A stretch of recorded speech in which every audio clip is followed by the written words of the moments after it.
Hello, thank you for tuning in. Welcome to this demonstration and test of a vintage manual conical burr coffee grinder. In this case, made by Kissing and Merlman, or otherwise known as KyM, and this is a 1950s model. We know it's 1950s because this aluminium crank was introduced in the 1950s. I don't have the exact model number.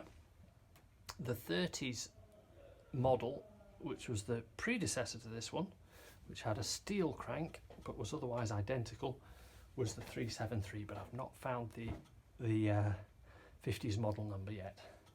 Anyway, the test is, as it always is, we're going to take 7 grams of coffee beans. We're going to set the grinder to its finest setting with the burrs just touching, and then we're going to see how it does both for speed and consistency of grind. That's about it. Let's see how it does.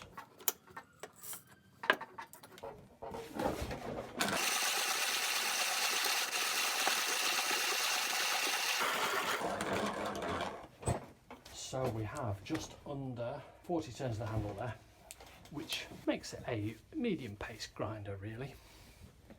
Let's have a look at the grind. That's a nice fine grind. Does compact, a little bit powdery, should be adequate for all coffee makers. Thank you very much for watching. Feel free to have a look at the links at the end of the video and in the description. Feel free to subscribe if you want to, and happy grinding.